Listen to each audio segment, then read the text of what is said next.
Hello, sorry, I just hit the record. Say, don't forget to do so at a later point. Yeah, totally understandable. But Nice to yeah, meet you. really good to meet you too. Thanks for coming in today. Yeah. What I'm basically, of course, there's the film as a jumping off point, but oh god, a few nights ago I did one which was the Twilight of the Archons film, and we ended up talking about Bach and Beethoven. So, Yeah. who knows where you end up with these. I totally get that. I like that flow anyway. It's nice. Right. So I'll do a short introduction and then just have you give like like the TV guide summary of what you saw, and then we'll Yes. get into it wherever it runs from there. So if you don't mind, I'm still just doing my intros right here because they only take about 15 seconds. So No worries. uh, I do the it, same. let me check just since I need to say it on air now. It's, your last name is Schwarm. Charmin. Charmin. Okay, there we go. Thank Yeah. you. I was about to mutilate it. You can see from my last name. I Yeah. understand that these things Yeah. don't How do work you out say sometimes. yours? Comegys. Comegys. Yeah, Awesome. it's all Japanese sounds. So in Japan, everyone can say it, but not Nowhere else. not nowhere else, right? Okay, I'll get into it then. Hello, welcome to Aural Hygiene. This is the podcast where we look at educational, experimental caught films and interesting documentaries. This is Matt. With me today is Lindsey Scharmyn. Hello. Hello. Happy to be here. Yeah. It's my morning. I rolled out of bed. I got up with plenty of time, but I did have that thing where you're like, oh, I got 5 more minutes, and it's 50 minutes later, and I was like, oh no. Oops. Yeah. Time The warp.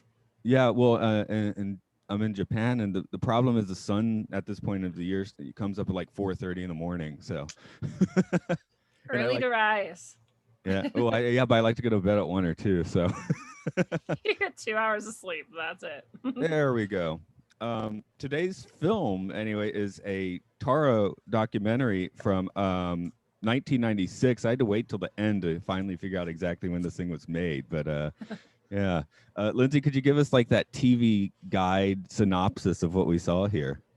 Yeah, it was definitely like a it had that 80s vibe, and it was like the summary version of the lightest sort of dip you could ever take into tarot. And it touched on the different aspects of it, the little bit of historical context for it. It was cool. It had some like people who actually practiced it talking about how they do it and why they do it and all of that kind of stuff. And but it had that sort of like almost like spoopy dramaticism, like, oh, the tarot, and like that was pretty fun actually. And of course, narrated by Christopher Lee. Like, what a choice! That was awesome.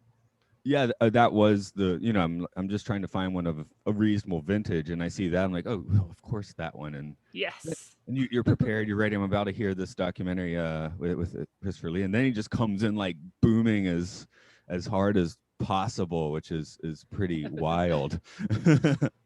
And I But just have to. My brain is like, we are now in Mordor or something. Like, I don't know if you're familiar with this, but shortly before he died, he put out a couple of like metal albums. rad. No, I didn't know that. Yeah, it has like a 90-year-old Christopher Lee just actually it's like death metal. He's like, sitting in, there's like two of them. He's sitting in a throne and just bellowing the entire time. He's not even really singing, but I mean, for all I know, he's just reading Shakespeare over death metal. But That's so cool. I think he is doing more metal lyrics than straight up Shakespeare. But yeah, it's very very endearing. It's so sweet. I love it. Because yeah, I always knew about Christopher Lee growing up. Was I think the horror of Dracula like scarred my father as a child, so he was always obsessed with the Dracula that blew his mind or whatever.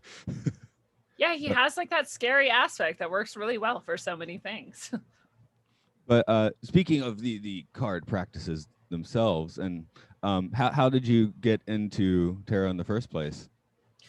Me, myself, I was very young. I think I was about 14. I usually say I have a hard time remembering exact dates, but I was at a little sort of party, a sleepover party, and all of these girls it was just girls. And this older girl who's like 18 or 19 was doing tarot readings, and I had no idea what that even meant, or it just seemed like a weird game. And everybody took a turn, and I was kind of like, I don't know about this. But finally, I was the last person who hadn't gotten one yet, so it was like my turn. And I was like, well, I'll try it. Like, what can it hurt?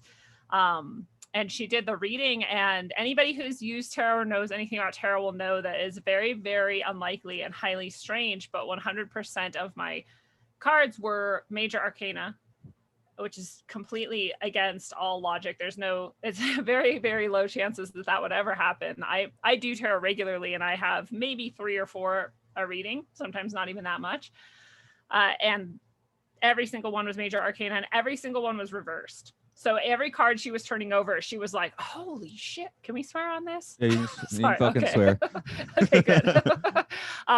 Holy shit, like, oh my God, what's happened? By the last one, she was like, I don't even know what the fuck has happened. I'm never coming back. Like, I don't even want to touch this. I don't know what's going on with you. You're insane. Your life is going to be crazy. And I was just like, what's happening? Like, what has happened to me? I was like very upset by it because she seemed so terrified. So I was hooked. I was like, what is this craziness? This is rad. Yeah, I have nothing more in the toe dipped into it. I have my deck right here, which is intentionally beat up. I just kept it in my backpack for like 2 years and let it get weathered, I guess. So That's awesome. It's been through blizzards, through rain, all of that. And like I said, a few nights ago, I actually brought it out because I was talking to someone who did a really long tarot documentary. And I was like, I'm just going to pull a few. I said I cleared the room by playing along with good vibrations. I don't know if that's a good idea or not, but that's what I did on a Telecaster. Yeah, but I just pulled 2 cards to just see where the conversation went. And even in that case, first was the King of Pentacles, not major arcana, not that weird. It's inverted, right?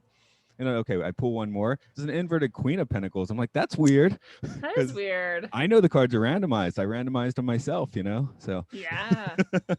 That's cool and stuff. Like, the tarot is always fascinating, and that's one of the things this movie actually nailed, is that, who knows why, who knows how, but every single reading I've ever done has been no less than, prescient at the very least, if not just beyond all comprehension. You have how accurate it is. It's really, really stunning. I love it. Yeah, and I actually was impressed, somewhat impressed by the production here. They had actually taken the time to sort of do these live action, reenactments of a lot of the major arcana. So that was kind of fun. It was cool. So there's actually a few dollars behind this production, which was nice. I'm honestly not quite sure what. One thing I like to try and figure out on this show is what was this intended for? I guess it's just like a Discovery Channel Sunday afternoon sort of thing. I'm not sure. Yeah, because it was very interesting how they looked at it, not just historically, not just how and why you do it, but the various, because they even brought in like a psychologist, I think, or something at some point that was like, it's not magic, it's science, it's psychology. And, so they had all their aspects covered, and it was pretty interesting. And for that short of a video, it was like an hour long? Yeah, a little under that, actually. Kind of packed a lot of punch in that little time, but at the same time, like I said, it was kind of like the lightest dip you could take into it. But even then, the little bit of depth they had in those little recreations of the major arcana and how they presented it as this journey, like the hero's journey or the king's journey through a sort of cycle from beginning to end, is exactly how the major arcana, I think, should be looked at. So a lot of people don't touch on that or get to that point, and so that was pretty interesting that they had that in there. Yeah, my thing is just fumbling around with the paper instruction manual that comes with the card still. But I don't charge money to do a reading for anyone. The ones I've done were basically like we had like some some downtime at work, and that's why they're in my backpack, right? Yeah, no, that's cool. It's a fun way to start too. And people often ask me, because I also teach tarot, how should I learn, or what's the best way to learn? And after my class that I teach, I think the best way to learn is just to do it. Like anything, you have to just start doing it and get used to it, Absolutely. So, I guess one thing about it is my interest has nothing to do with like divination. I don't think I have any interest in knowing the future at all. It's more just if the universe is sort of a reflection of ourselves, it's an interesting reflection to sort of get into. Yeah, well, and that's a thing too about all the readings I do, and most of the layouts that you can even do, there's very little about the future. And I think that that's intentional and intelligent, because who could ever know the future? There's no way to know the future. There are definitely patterns and hints, right? Like, I'm pretty sure I'm going to do another tarot reading in the future. That's not even a very good guess, right? I don't have to wager that much to know that that's probably true. But But for the most part, you really can't know. You can see the trends and you can pull out like, well, here's what's probably going to happen. Here's what might be coming your way. And here's how maybe you could orient yourself to like deal with that best, or use those energies best, or get the best results from it. But no one's ever going to know. So even when I'm doing readings, when those few future placements come up, I always emphasize that like, this is not written in stone, good or bad, right? It could be saying like huge upsets are coming. They might not honestly come. It might say, you know, this great fortune is coming. It might not come. All sorts of people have free will. They're all creating this reality together. So here's a very likely outcome, but it's not guaranteed.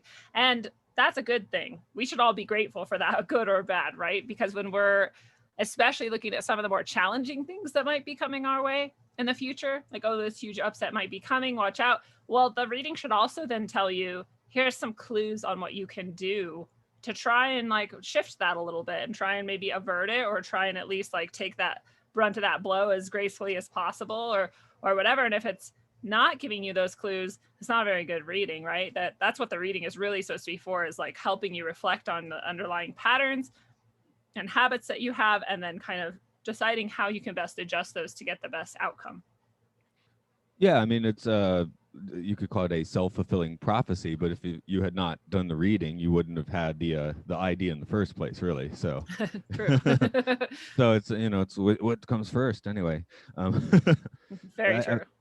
I do, again, I'm not someone who does readings, but I did one for, and I mentioned this actually in the last podcast I did, but whatever. I did a reading for my coworker last year, and it did kind of suggest like future illness. I was like, maybe I gave you just like a COVID one, and then that ended up being what happened to him. So I was like, that's kind of trippy. I was at his place yesterday. We actually did a few episodes of this podcast, so he's doing okay now. But both of us had a pretty rough one actually. So I was like, that reading was like too accurate looking back a year later.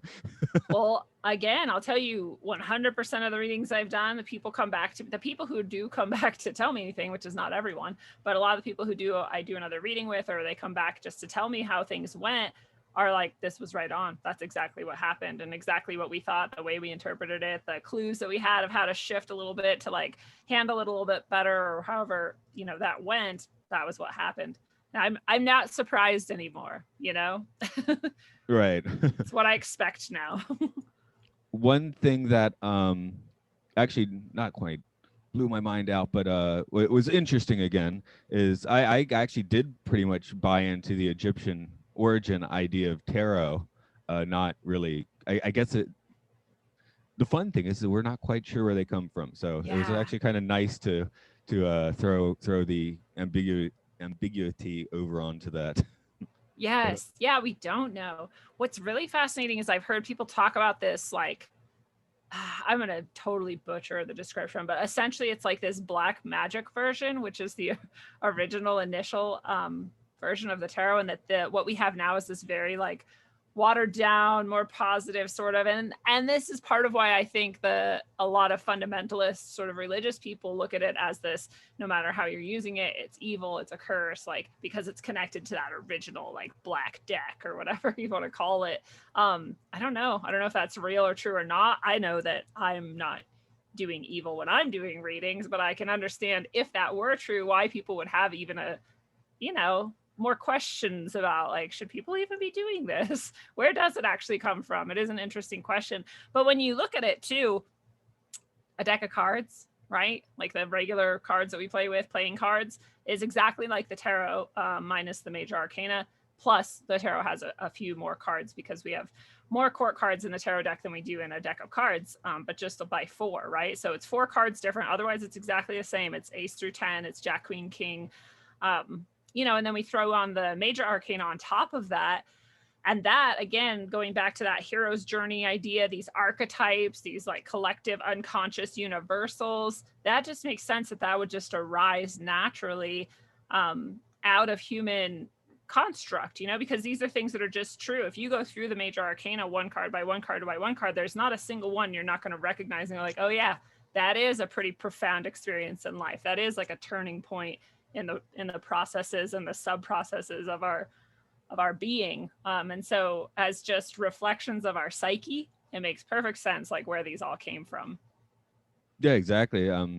Even, you know, not having the arcana in your normal deck now, because I think if you saw I put in my notes, I'm always playing blackjack with my students, teaching English, mostly because I started off and there's just, it's Japan. Some people are very much in their shell and they just like chill out a little more when I did that. So, the gambling being who asked the question. But the more I do it, the more I'm like, oh, it's time for the student to win a hand and have a question. And, I'll do it with like high school, like multiple high school students sometimes. And again, I know I'm randomizing the cards, but still my intention of how I want it to play out is also like playing out a lot of the time. So that's kind of weird. That is cool. Yeah. Well, and then that gives you a clue if you're going to do tarot readings for yourself or others. If your intent and your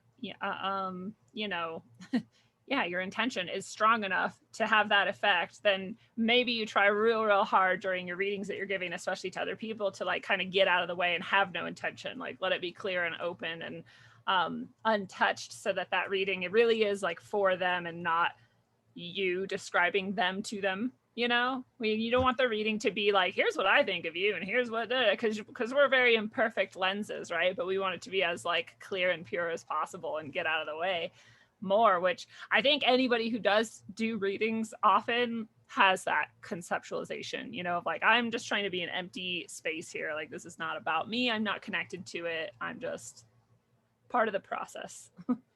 Yeah, I guess that's where the blackjack comes in, because it's egoless, except that I want this class to run smoothly and give everyone their turn, right? And I'm doing it with this randomized mechanism. So that's a pretty good use of intention. I love it. It's a very sweet yeah. purpose.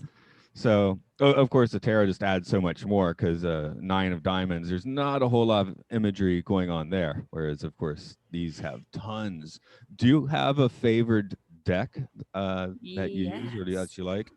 I only have ever used one deck. So everyone assumes that I will know all about the Rider-Waite and the meanings associated with those cards, and I don't have any idea about any of that.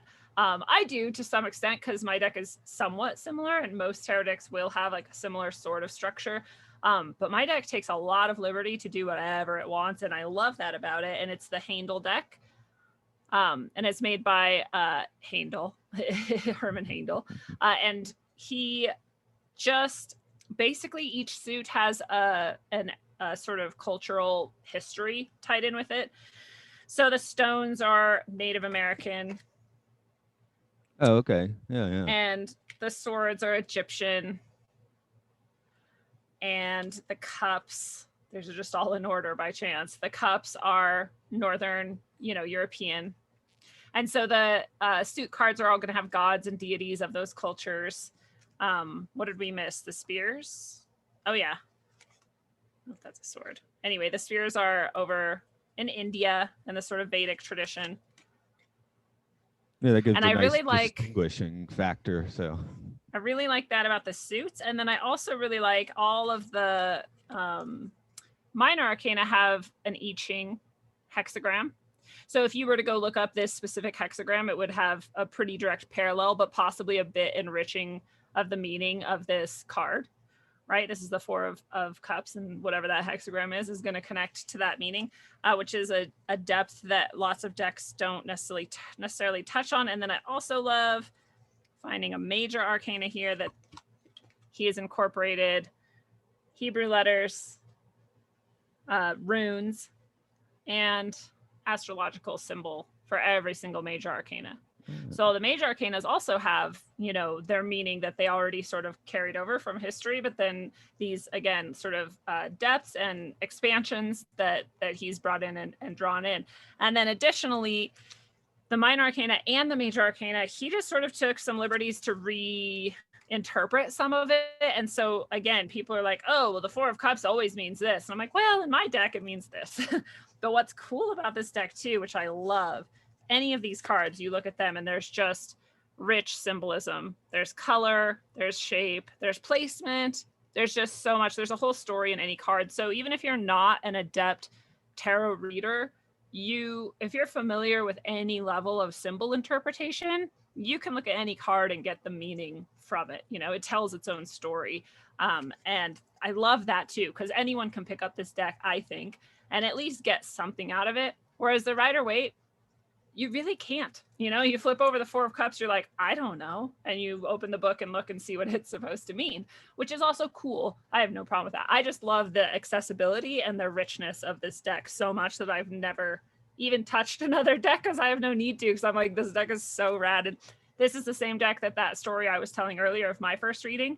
It was with this deck, which is why I got this deck, because it was the only one I knew. And then that was just history. Like, that was just chance. I'm just very lucky. the deck spoke to you, didn't it? Yeah. Something. Yeah, and I probably should have been scared of it, but I probably should have run away screaming, but I didn't.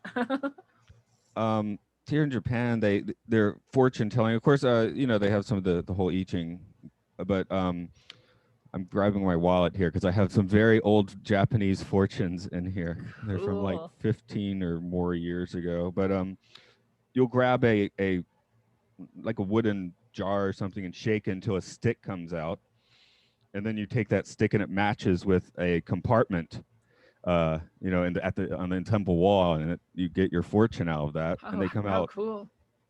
Is this the fun one? There's one I have a good one and a bad one, and the bad one is so much more. Is that good?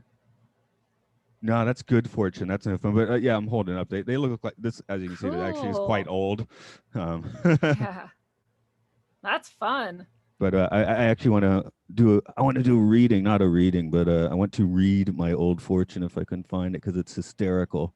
It's I mean, it makes sense in Japanese. It's just it's been transliterated so poorly. Yes, I know. I did a fortune in Istanbul, and it was a guy had a bunny. I was just standing on the street with a bunny, and I was like, what's this? And he's like, oh, it's your fortune. And I was like, I have to get a fortune from a bunny in Istanbul. Like, come on. So I got it, and the bunny just goes up and picks up a random crumpled up piece of paper out of all the crumpled up pieces of paper. And then he drops it in the guy's hand, and then that's my fortune. And same thing. It was like translated so poorly that I was like, I'm keeping this forever. It's beautiful. Yeah, that's exactly what I did here. So I'll do a if you would indulge me, I'll do a quick reading of this one. It's number 31. It's box number 31. Final, the least fortune. A chance doesn't come yet, so a large can't change into a giant bird. Everything is not ready to move on. Stand still on the shoreline, waiting for a good chance and future. A chance is coming to the fish to be a giant bird. The giant fish is merely to fly to the sky, pushing up the waves. Everyone can learn the big fame when he meet a chance. Your request will not be granted. Wait for a chance. The patient is hard to cure. The lost article will be found, but late. The person you wait for will come, but late. Building a new house and removal are both well. To start a trip is good.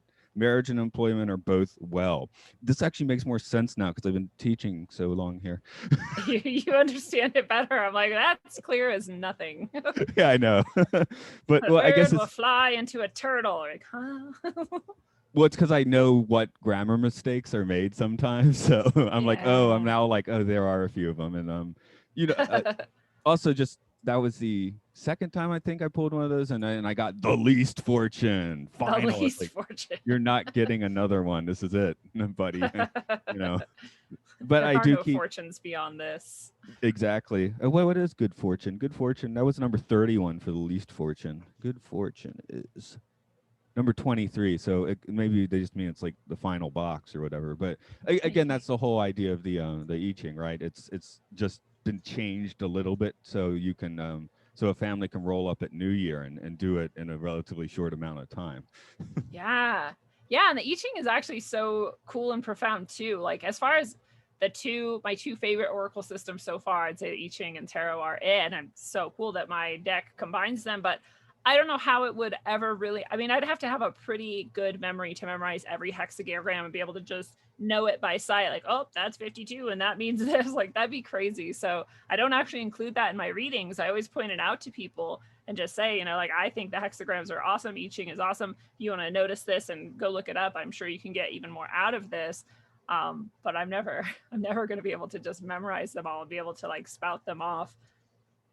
But I mean, the whole point is it's just that's a focused way to, again, read the universe. Sometimes I'm walking down the street, I can go left, I'll go right, and I might base that on what's happening, in just around on the street. Like, Oh, there's a bird. I'll go that way.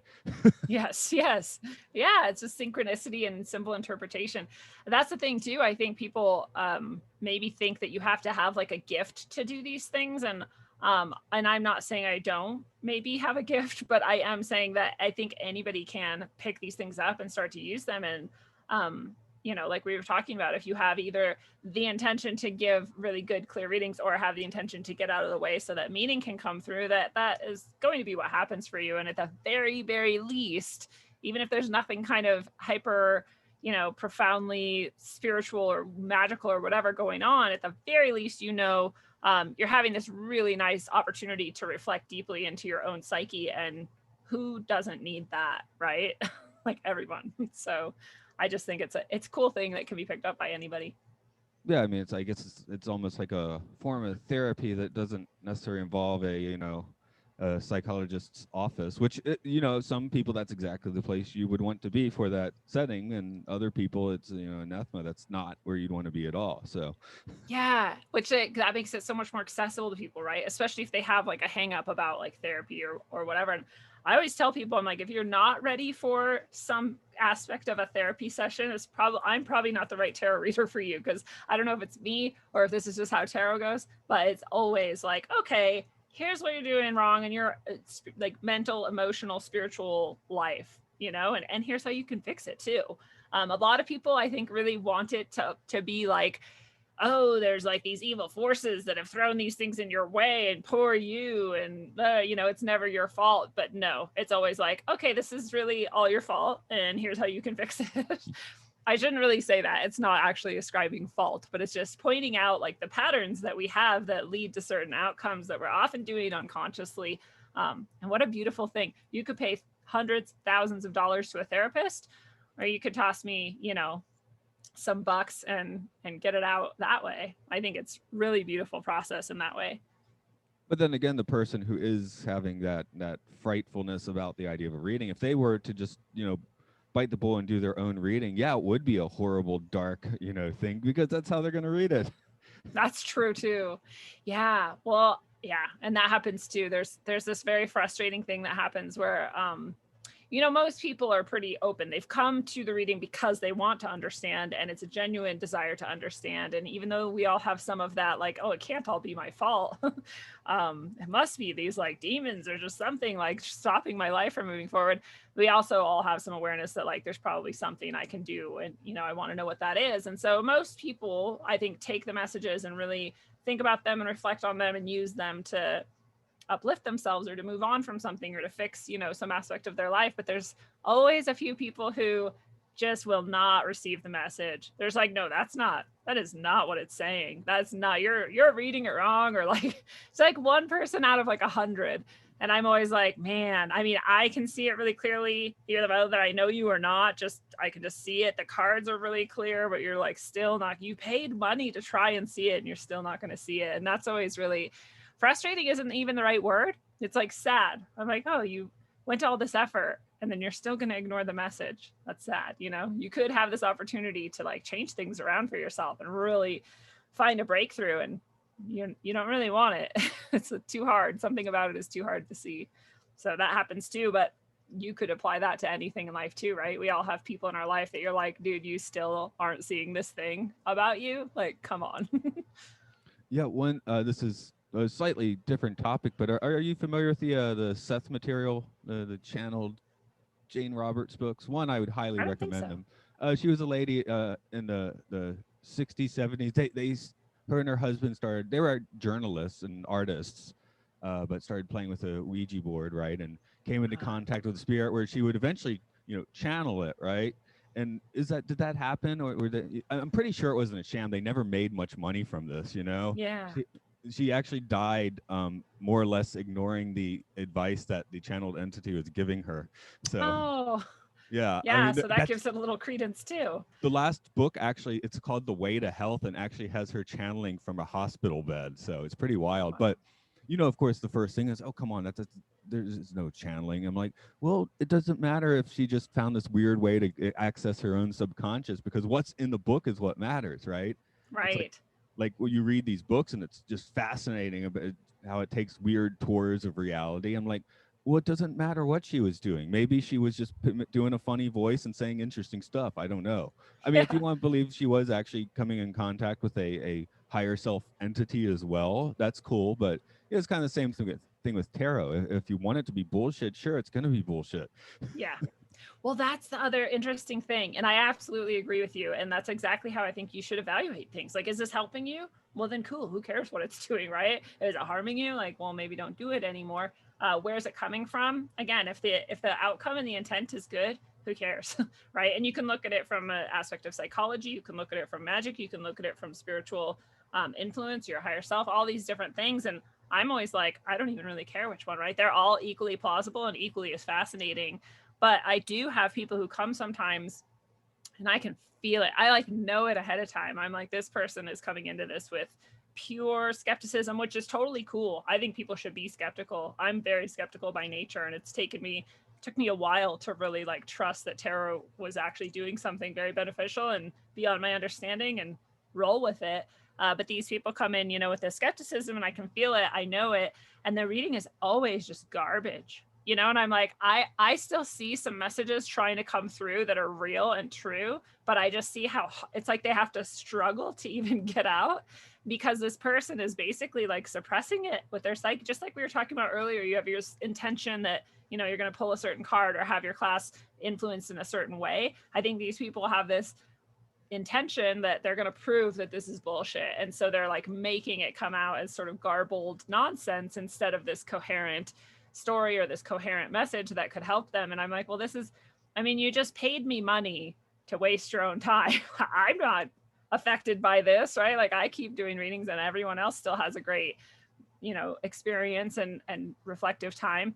So you just paid to like waste your own time. Like that's also another sad and somewhat frustrating thing that happens. One thing, I was using second grade math on this, of course. So I'm like, 21 major arcana. And then I was like, there's, then I started thinking about chakras, right? The fool's journey being similar to sort of the moving up through the chakras. Just in my own thing, I feel like I've been like started to proliferate podcasting on my own because maybe I'm working on that fifth one, right? Yeah. So, yeah. But I also am definitely working on this fifth chakra, and here I am doing this podcasting thing. So I totally think that's very, very likely. I was moving all the energy through. I was talking to my coworker a few weeks ago, and I was like, yeah, I kind of do this in part to work on my social anxiety or whatever. And he's like, oh, so like when you get a guest on, you can just kind of chill out. I'm like, no, I get really socially anxious. Yeah, it's terrifying. Like every time my show is live and every time I go live, I'm like, why the fuck am I doing this to myself? Like, this is terrifying. I'm going to make mistakes. People are going to judge me. Like, what? And then I just always am like, whatever. That's part of why I did it. Right. And people are like, oh, you must be like, I don't know, a Leo or like want attention or something. I'm like, no. Or they're like, oh, you're really an extrovert. I'm like, no, I'm not. My favorite thing to do is like sit quietly in a dark forested waterfall by myself. Like, I don't really want to interact with people, but I do. I also love that. And I'm like you, though, I'm like pushing myself to do it. It's good for us. Yes. Because I got, I'm putting this one out like 3 times a week, right? The Monday show is just the excuse to talk to my friend I grew up across the street from, right? That was the point of doing this podcast in the first place. And then a few other friends. So I actually have, I just did an episode with my best friend when I was like 13, and we haven't like talked for 30 years. So it was pretty awesome. Wild. Yeah. Because he moved out to California. I was in Atlanta, right? And then I was like, oh, I can get some other people on, which is you're now part of the weekend crew where I get other interesting people. And the guy doing our podcast said, why are you doing so many? And I told him the reason is I have no idea. Yeah. It's just, this is what happened. Well, that's the same me. I started doing once a week, and that seemed like a lot of work and a lot. And then eventually I was like, I don't know, I could probably do one more. And then eventually I was like, I could probably do just another. And in my head, it's always like, I'll just go live for like half an hour and just say what's up to people and kind of recap some things that have gone on and say hi and then end it. And then it always turns into this like 2-hour production that I put all this research into. And I'm like, why did I do this? But I also love it. Every time I'm like energized and invigorated and you know, especially just the social aspect. I think everybody needs that, probably more so this year than ever. And that is good, right? Bringing just this like chill, like, oh yeah, we're just people and we can just connect and like be normal. And that's good. We enjoy that actually, even if we are introverted by nature. Yeah.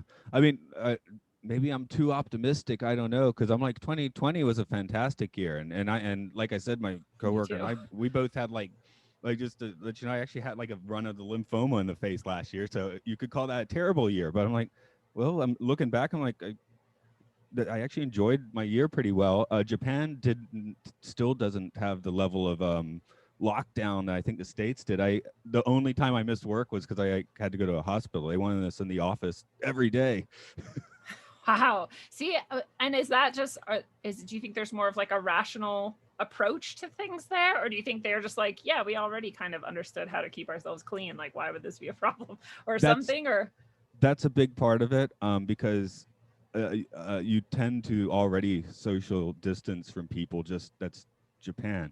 I mean, you know, the where they did have like problems, I guess, was Tokyo, where they do have to cram people into trains like sardines. But out here, I'm usually walking around in a rice field or something. There's no one anywhere near me. That's awesome. I you know, I listen to podcasts, or sometimes I don't, right? And I'm just open air. I just hold my phone in my hand or in my pocket and just playing out loud. So I'm not even doing it on headphones or anything. But that's cool.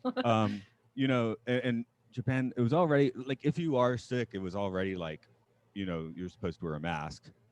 So now it's getting summer again. I have noticed a few people, and I live in Nagano, which is kind of a medium size, or I work in Nagano. I live in a different town, but it's not Tokyo. There's plenty of countryside around, and I have noticed some people just being like, okay, it's hot now.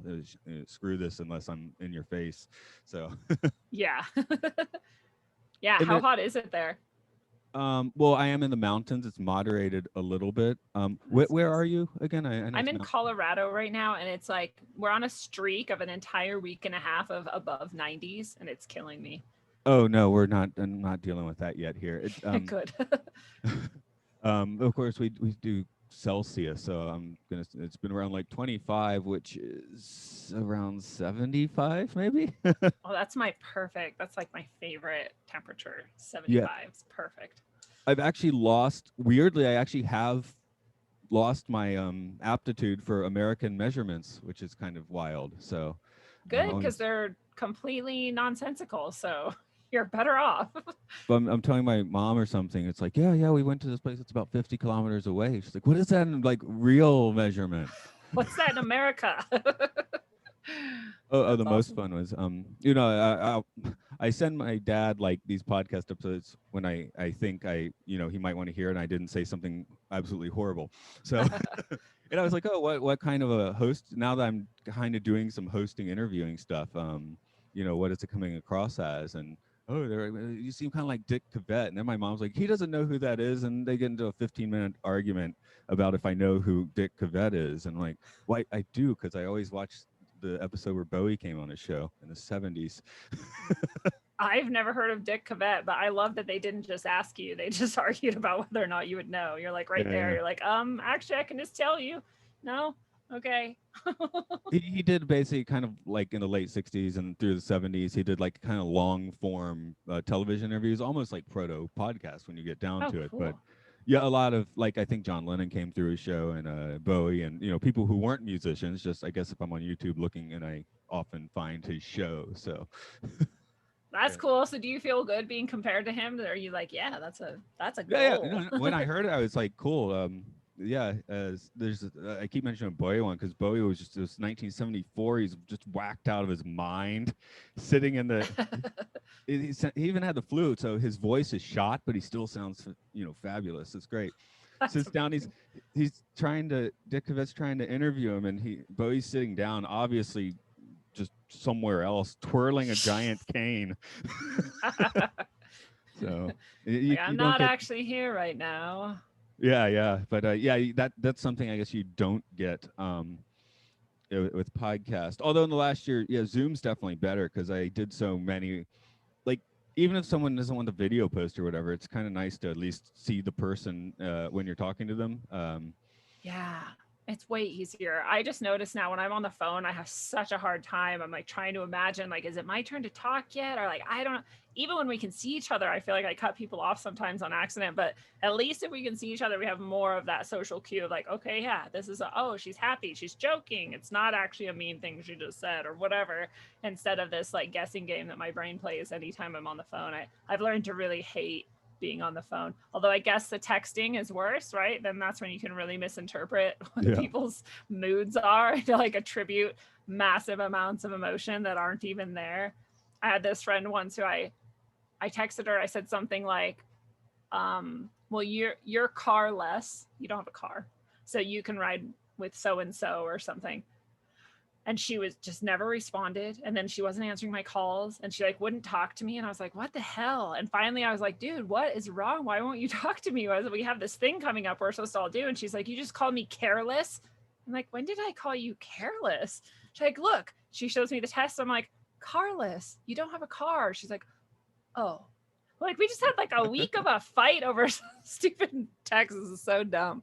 But that has only continued and gotten worse. That was like 20 years ago. So yeah, I basically only talk on the phone to like my friend in Tokyo, and I do that the same way as podcasting. Usually, walking around outside with it in my hand. Again, having had the medical issue last year, I'm like, I think I'm not going to be holding cell phones to my head anymore. Smart choice. Yeah, get them as far away as possible. Genuinely, but it's also nice that your parents like care about your show.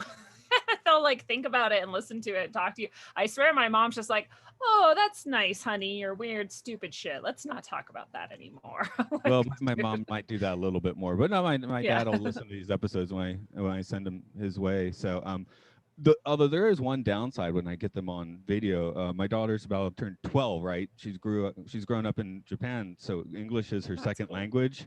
Wow.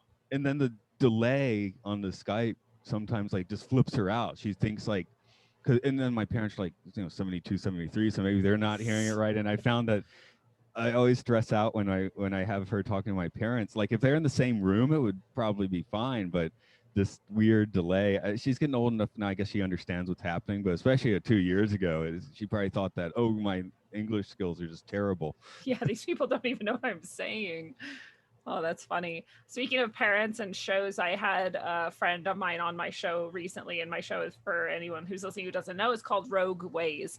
And they're on my show, and they somehow like let their parents know or something, and they said, oh my God, this is crazy. My dad, for the first time ever, is actually like watching a show that I've done. It's your show, not my show, but like it's a show that I've done. He has never paid attention or acknowledged that I even do a show. He's watching it on the big screen TV, and he just like put it on Facebook. Look, I'm so proud of my son. He's on Rogue Ways. And I was like, it's really weird to be proud of someone for being, my show is not that big. Like, what is he talking about? And he's like, I think he thinks your show is Joe Rogan. I was like, oh, that's the sweetest thing I've ever heard. He's like so proud because he doesn't understand what's going on. Yeah. I had again, one of my friends doing the sci-fi movies podcast. He's like, I don't know if maybe this won't expand your listeners. I'm like, I don't know if we have listeners, man. yeah, they'll deal with it because there's like five of them. I think you're our fan, like Flight of the Conchord style, man. Yeah. They're one fan, right? So the diehard weirdo. Like, why do you even what? No, it grows. It's slow though. This is like not the time to have started thing. And even I think I started Rogue Ways like 3 years ago now or something like that. And even then it was kind of like too late. And I think the reason to do it is to do it because you love it, right? Because like it's very unlikely at this point that anybody's going to get very big. And I don't want to say that to be like pessimistic, but they've just got a chokehold now on the algorithms and the way that people find things. And it's just really unlikely. And so you like to grow organically is not really possible. And therefore like the growth is slow either way, no matter what you do. It seems like it's really hard to get any traction at all. Yeah, I've been doing putting music up on like Bandcamp for 10 years, and I think about 2015 was the point when it never made tons of money, but that was the point when I knew people were actually like coming in and listening and stuff. So that's cool. Yeah, that's why I'm always like honored that anybody listens or that anybody likes it, or if anybody shares it with someone else. I'm just like, that's awesome, because you have infinite infinite content to choose from. So Yeah. what an honor, you know? But I mean, you know, if you do get statistics, I mean, for whoever you're doing, if it's like 50 people, it's like, well, only 50 people will download this one. Well, that's a, you know, reasonably stocked club, right? So you can Yeah. perform for that many people. That's fine. I mean, you know, if you got 15 listeners, like, well, if you did this in front of a classroom, you'd still do it, you know? Right, right. No, it's totally true. It's totally true. And again, if you love it and you're enjoying it, you're doing it for something that, you know, get something out of it. Why wouldn't you do it anyway? Keep doing it. Yeah, I mean, I do this before I go to work most of the time, so which I'll be needing to cut off probably in about 15 for that, to be honest. Yeah. But yeah, it's like a rollout bet. I talk to somebody, you know, it's very different than the I could be playing video games. I get to sleep in, so I don't know. I guess I got too old to sleep in, especially with a 4:30 sunrise. But See, and you're like me. It's like I want to be I'd rather be doing something than doing nothing. Sometimes doing something is kind of doing nothing. Like I'm gonna go sit out in the yard and put my feet on the ground. I'm not gonna like have my phone. I'm just gonna do nothing. That's still doing something, right? But I'd rather be doing something than like sitting there like, okay, I mean, what now, right? Like I've read a billion books.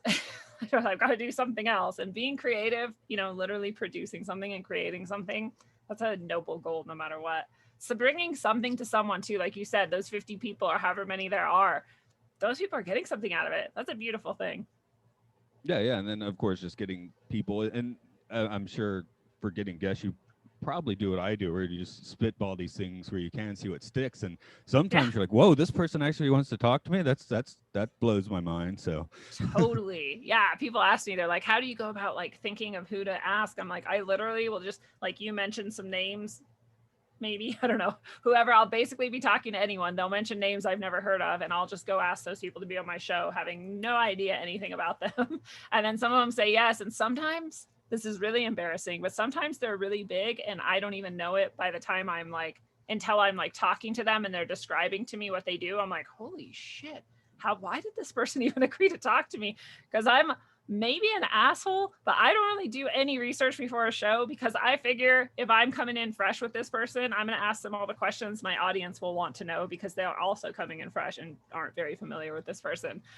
So I want to ask questions that would genuinely come to mind for someone who has no idea what this person is talking about. And I think that makes for a really good, so far it's worked out really well for me, but it gives the opportunity for things like that to happen, where I'm like, wow, I had no idea that person was a big deal. yeah, exactly. For me, I never prepare any questions. No.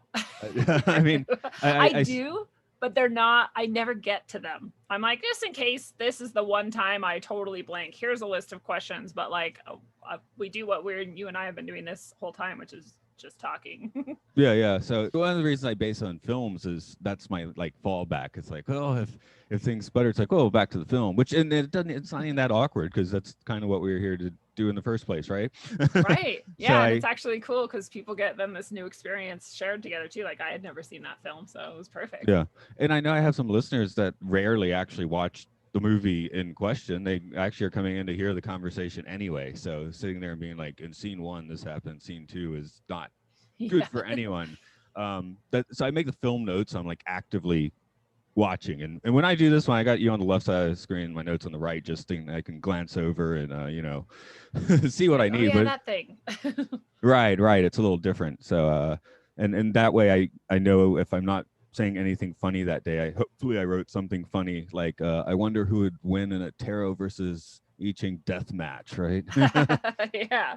Which or they just like merge into one and become even more powerful. Ooh. Now, when I was growing up in high school, that did barely make sense. Okay. Yeah. Anyway, I don't remember people having tarot around, but yeah.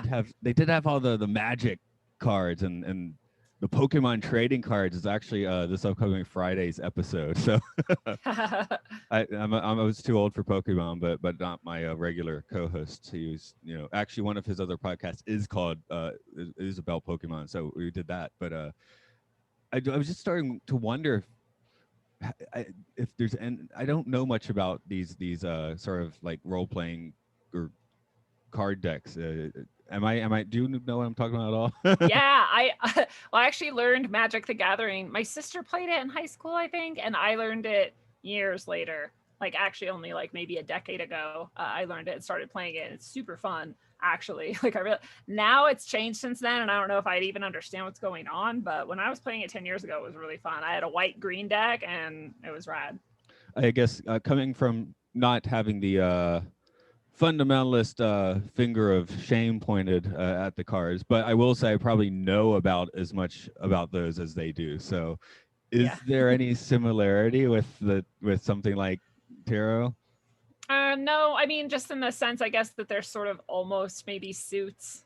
There's I don't even remember what they're called, but there's like black decks, red decks, green decks, white, and they all have like an energy sort of like archetypal thing going on with them. That would be the only real similarity, and it's a stretch. So there really isn't, but yeah. And in high school, I know people were playing that with that.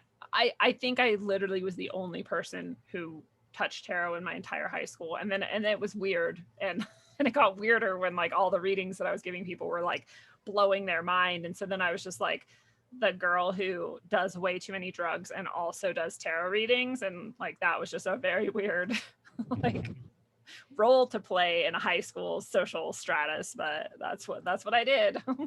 Yeah, yeah.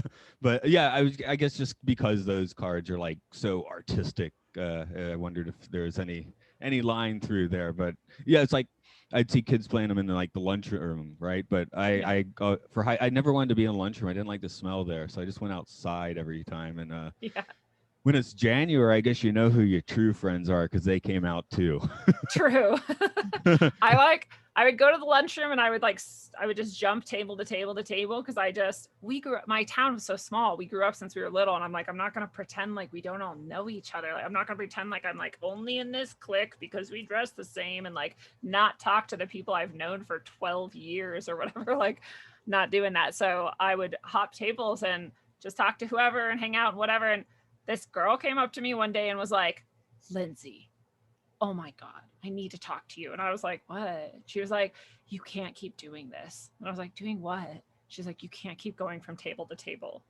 I was like, what, are you serious right now? This is like a problem for you, is that I'm moving from table to table, and that's like messing up your whole worldview or something? Like, this is crazy. It really made me understand how people like need cliques. They need to know who's in what group. They need to be able to organize them by their little hierarchy or whatever. And I was like, you're insane. This whole thing is insane, but you're the most insane part of it because you need it. I'm ruining it for you, and it's scary.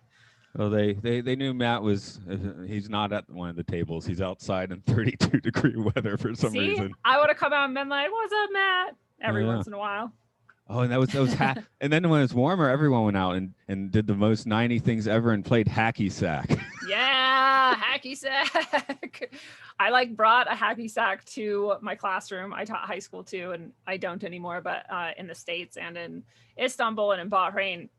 But in the States, I brought a hacky sack in because my students were like, what's a hacky sack? And I was like, dude. And so I like brought one in and was just like showing them like toe punching. And then we started doing daily hack circles at the last like 5 minutes of class. And I was like, this is pretty cool. We're like bringing it back, you know?